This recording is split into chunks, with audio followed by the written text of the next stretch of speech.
सामाजिक कार्यकर्ता, लेखक, वरिष्ठ पत्रकार शिव कुमार पाधा द्वारा विश्वस्थली माई प्राइड किताब, जिसका विमोचन 13 मई को उपराज्यपाल मनोज सिन्हा द्वारा किया गया था। इस किताब में बसोली क्षेत्र के पूर्वजों के इतिहास से लेकर मौजूदा समय में जो लोग ऊंचा मुकाम हासिल कर चुके हैं उनकी जानकारियां दी गई हैं। पुलिस, स्वतंत्रता सेनानी, ब्यूरोक्रेट, प्रशासनिक अधिकारी, जेट कमर्शियल पायलट और भी कई बड़े अधिकारी ऐसे हैं जो बसोली क्षेत्र से संबंध रखते हैं। इन सब की जानकारी इस किताब में विस्तार पूर्वक दी गई है। शिव कुमार पाधा ने बातचीत के दौरान इन सब की जानकारी जेके अपडेट के साथ साझा की और कहा कि स्कूलों में भी ऐसी किताबें पढ़ाई जानी चाहिए ताकि बच्चों को अपने क्षेत्र के इतिहास, अपने पूर्वजों के बारे में जानकारी मिल सके। नमस्कार, आज मैं शिव कुमार पाधा जी के पास मौजूद हूँ, जिन्होंने विश्वस्थली माई प्राइड बुक लिखी है, जो कि एक सीनियर जर्नलिस्ट भी हैं, एक सोशल एक्टिविस्ट भी हैं और एक जो कहें कि सोशल कार्यों में जो अपना योगदान देते हैं और लोगों की जो मांगे हैं, लोगों की जो डिमांड्स हैं, जो समस्याएं हैं, उसे बेबाक तरीके से प्रशासन के आगे जो है वो पेश करते हैं। मैं आपको बता दूं कि इन्होंने जो बुक लिखी है उसका नाम है विश्वस्थली माई प्राइड, जिसमें वो चीज़ें दी गई हैं जो शायद ही आज के लोगों को पता हो। हमारे पूर्वजों के बारे में, हमारे बसोली से कितने अधिकारी रहे हैं, किन किन ओहदों पे पहुंचे हैं, क्या क्या बसोली की खास बातें रही हैं उनके बारे में। तो चलिए आइए हम शिव कुमार पाधा जी से बात करेंगे। सर, आपने जो है वो बुक लिखी है, सबसे पहले बसोली माई प्राइड जो बुक है उसके बारे में जानना चाहेंगे, क्या इसमें खास है बुक में? क्योंकि हमने जो देखा है उसमें बहुत से जो ऐतिहासिक स्वतंत्र सेनानी हैं, ब्यूरोक्राट्स हैं, बहुत कुछ है उसमें। तो आप क्या देखते हैं, क्या क्या इसमें, थोड़ा बताइए।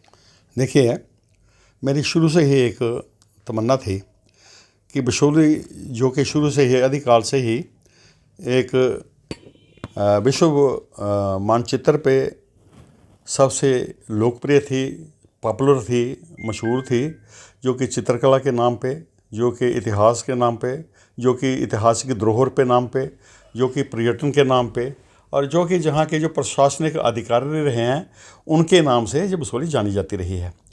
परंतु समय के गुजरने के बाद ये सारी की सारी चीज़ें जो है धूमिल हो गई और आज की जो जनरेशन है, जो आज की पीढ़ी है, उनको कोई इल्म नहीं है कि हम क्या थे, हम कहाँ से आए हैं, हमारी कौन कौन से जो बुज़ुर्ग थे जिन्होंने इस समाज को, जो उनका कंटेम्प्रेरी समकालीन समाज था, उसके उत्थान के लिए क्या काम किया है और उनका क्या क्या योगदान रहा है। इसके विषय में मुझे थोड़ी सी चिंता थी और मैंने कोशिश की कि क्यों ना एक ऐसा ही पुस्तक जो है वो निकाली जाए जो कि एक गागर में सागर जो है वो समावेश कर दे। और इस पुस्तक को लिखने का मेरा उद्देश्य था कि आज के युग में, जो कि एक इसका कंपटीशन का, इसका जिसको कहते हैं कंपटीशन का युग है, जिसमें हर बच्चा जो है आगे निकलना चाहता है और माँ बाप भी बहुत ओवर एम्बिशियस हैं, महत्वाकांक्षी हो चुके हैं, लेकिन बच्चों को ये पता नहीं लगता, उनको ये कभी समझाने की कोशिश नहीं की जाती कि उनका इतिहास क्या रहा है, उनकी धरोहर क्या रही है, उनके जो एंसेस्टर थे, पूर्व भी थे, वो कैसे थे, उसके विषय के बारे में वो बिल्कुल ही अनभिज्ञ थे। मैंने अपनी इस पुस्तक के माध्यम से कोशिश की है कि बच्चों को उनके इतिहास के बारे में, उनकी धरोहर के बारे में, और जो हमें दिखाई देती है, जो ना दिखाई देती है, उनकी ट्रेडिशंस, उनके रीति रिवाज, उनके रहने सहने का तरीका, और हर एक पहलू पे मैं उसके ऊपर प्रकाश डालने की मेरी इच्छा थी और वो उसमें मैंने उसका समावेश किया है। दूसरा मेरा उद्देश्य था कि हमारे बच्चे अपने पूर्वजों के बारे में उनको अपनाएं, उनके जो अतीत है, अपने पूर्वजों के बारे में ज्ञान और गौरव पर उसको महसूस करें और ये देखें कि उनमें कौन सी पोटेंशियल थी, कौन सी योग्यताएं थी, कौन कौन से ऐसे गुण थे, कौन कौन सी वो दूरदर्शिता थी, जिसके कारण वो आज भी दुनिया की नज़रों में जाने जाते हैं। इसी अभाव से बच्चे जो हैं आज हमारे अपने इतिहास से विमुख हो रहे हैं। और तीसरा मेरा उद्देश्य था कि बच्चों को ये बताया जाए कि उनका जो परिवेश है, उनके इमीडिएट, जिसको कहते हैं एनवायरनमेंट, उसको खोजें और देखें कि मदर नेचर ने, जो प्रकृति है, उसने हमें कौन सी दौलत दी है, पर्यटन के तौर पे, वन के तौर पे, जल के तौर पे, और जो भू संपदा है, जो भूगर्भ के अंदर छिपी हुई है, इसके बारे में हमें ज्ञान मिलना बहुत ज़रूरी है। तो मैं चूँकि ना तो इतिहासकार रहा हूँ, ना मैं कोई इतिहास लिखने जा रहा हूँ, और ना ही मैंने अपने स्टडी काल में ड्यूरिंग माय एकेडमिक कैरियर मैंने कभी हिस्ट्री नहीं पढ़ी, लेकिन मैं कोशिश ये कर रहा हूँ कि बच्चों को, जो हमारे डोगरा बच्चे हैं, वो बच्चे जो हमारी इस बसोली की अरेस्ट पायल, जिसको हम बसोली डुग्गर स्टेट कहते हैं, उनके बच्चों को थोड़ा सा जागरूक करें। देखिए, हम डोगरे तो ज़रूर हैं, लेकिन डोगरियत के बगैर। हमारे बच्चों को इतना पता है कि जो सेलिब्रिटीज़ हैं, गेम्स के हों, फिल्मों के हैं या दूसरे क्षेत्र के हों, उनके विषय में उनको पूरा ज्ञान है, उनके निकटतम संबंधियों के बारे में भी जानते हैं, परंतु वो अपने घर के उनके जो सदस्य हैं उनके नाम गिनने को कहा जाए तो वो मात्र अपने माता पिता का या दादा दादा का नाम जानते हैं और उसके आगे का वो नाम नहीं जानते।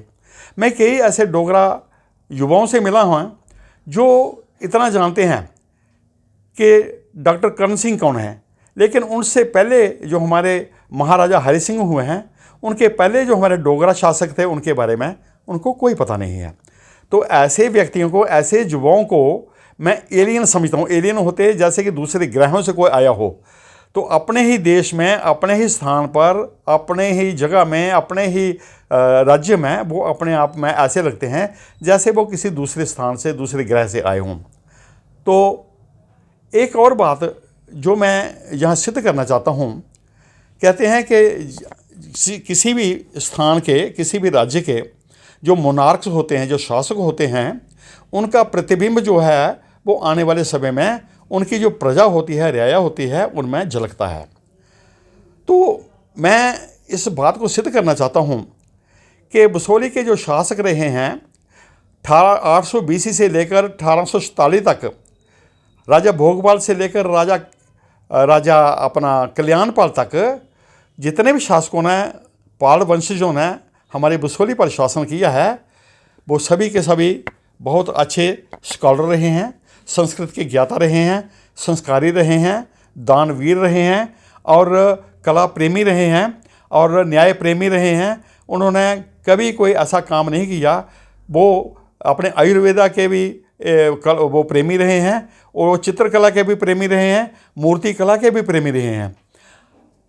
और आज भी अगर हम देखते हैं कि 2000 साल के बाद भी आज बसोली के लोगों में, जब मैं बसोली की बात करता हूँ तो बसोली का मतलब बसोली नगर नहीं, बसोली राज्य का मतलब है कि वो तमाम इलाके, बनी से लेकर रामकोट तक के जितने इलाके हैं, वो सभी के सभी हमारे बसोली डुग्गर स्टेट में आते थे। आज भी यदि हम देखें तो लोगों में वो 2000 साल पुरानी जो है वो सभ्यता जलती है। यहाँ हमारे यहाँ लोगों को, वो लोग जो हैं धार्मिक हैं, लोग दानी हैं, लोगों में किसी प्रकार को कोई क्राइम नहीं, कोई जुर्म नहीं करते, ना जहाँ किसी प्रकार की कोई चोरी होती है, लोग ईमानदार हैं और लोग संस्कृत के ज्ञाता हैं, लोग चित्रकला के बिल्कुल वो अनुयायी हैं, चित्रकला को बढ़ावा देने के लिए काम कर रहे हैं। आज हम ये देखते हैं कि यदि हम बच्चों को इस विषय में पढ़ाया जाए कि आप उस स्थान से संबंध रखते हो जहाँ के हमारे, उनकी जो पहले बार 1-2 पहले पीढ़ियाँ हुई हैं, वो बसोली ने बड़े अच्छे प्रशासनिक अधिकारी दिए हैं, बड़े बड़े अच्छे राजनीतिज्ञ दिए हैं, बड़े बड़े अच्छे स्वतंत्रता सेनानी दिए हैं, बड़े बड़े अच्छे पुलिस के ऑफिसर दिए हैं, बड़े बड़े अच्छे एडमिनिस्ट्रेटिव ऑफिसर्स दिए हैं, बड़े बड़े अच्छे हमारे वो जो जस्टिस हैं, जो न्यायविद दिए हैं।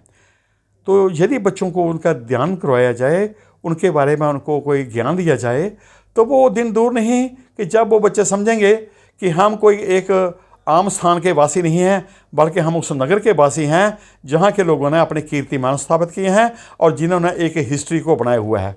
मिसाल के तौर पर हमारी बसोली की प्रथम पायलट को अपनी कमर्शियल पायलट हुई हैं, वो बसोली की हुई हैं। बसोली के प्रथम जहाँ की SSP हुई हैं महिला, वो बसोली से हुई हैं।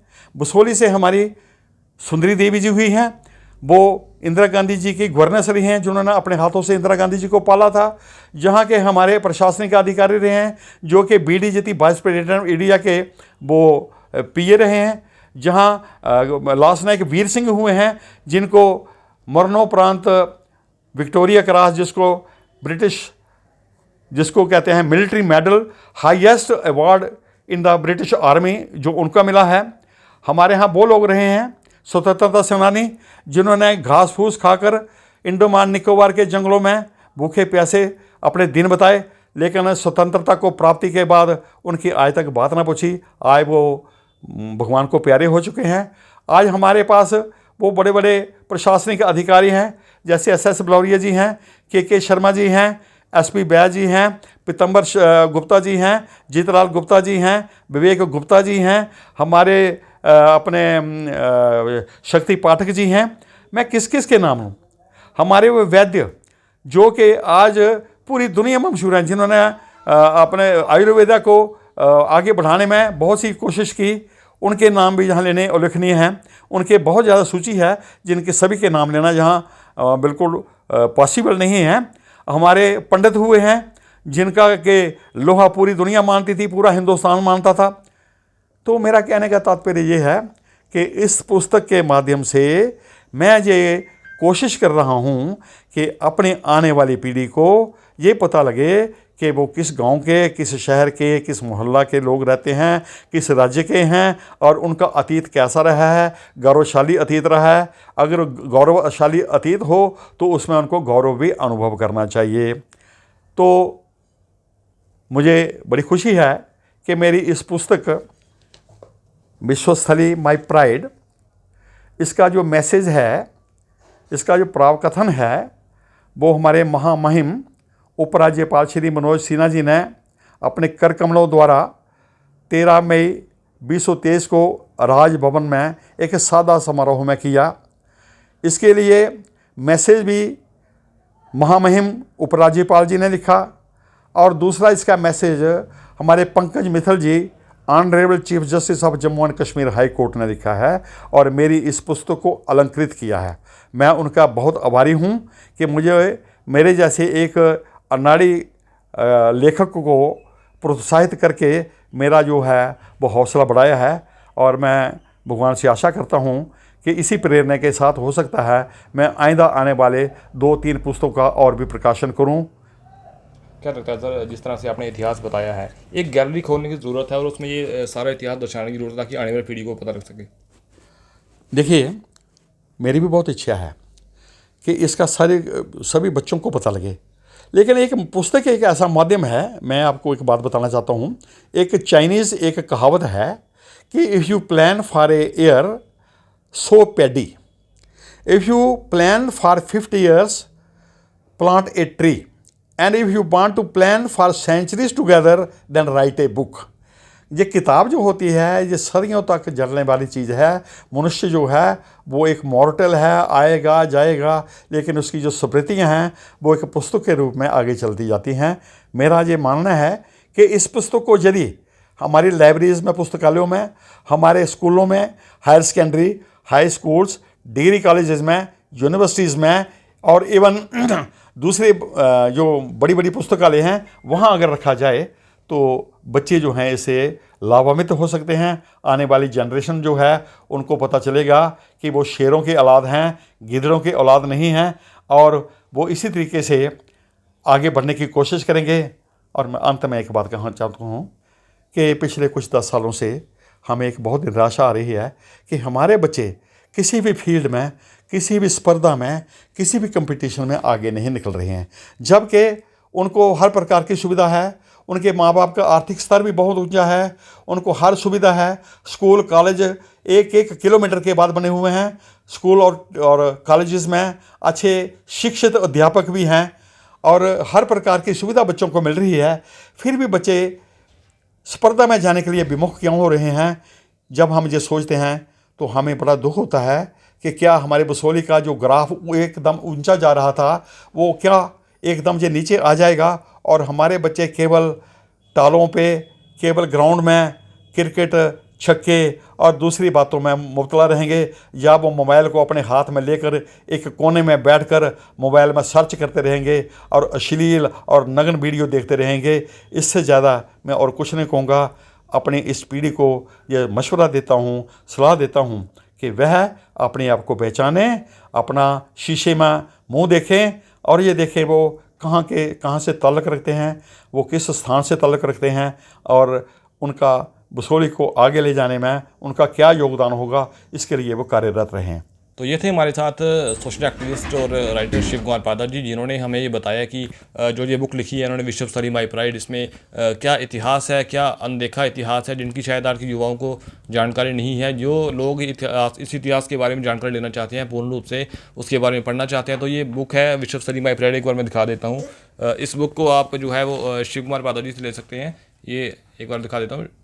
इसके जो ऑथर हैं शिव कुमार पादा जी हैं, और इसमें वो सारा इतिहास है बसोली का, जिसकी शायद ही लोगों को जानकारी हो। अगर पूर्व समय में जाएंगे तो हमारे ही पूर्वज थे इस धरती से, बसोली धरती से, जिन्होंने इस बसोली की धरती के लिए बहुत कुछ किया और एक ऊंचे पद पर भी वो रहे।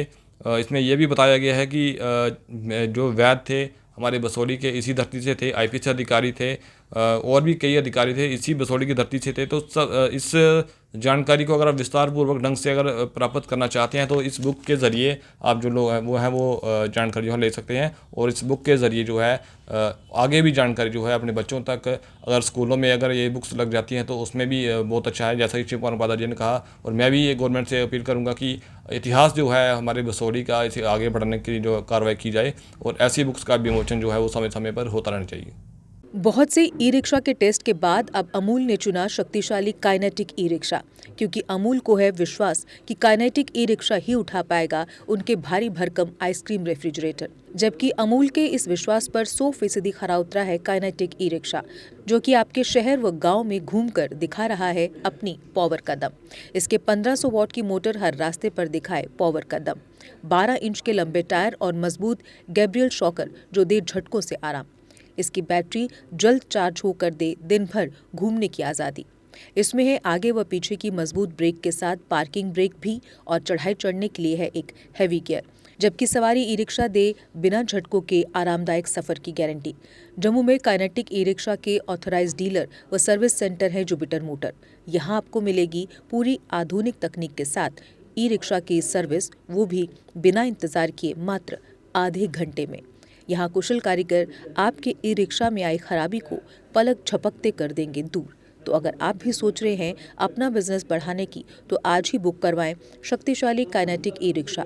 हमारा पता है Jupiter Motors, behind science Sahyog bar, Ekta Vihar, Gangyal, Jammu. Mobile number 9780848888। Jammu Kashmir की खबरों के लिए जुड़े रहिए JK अपडेट के साथ।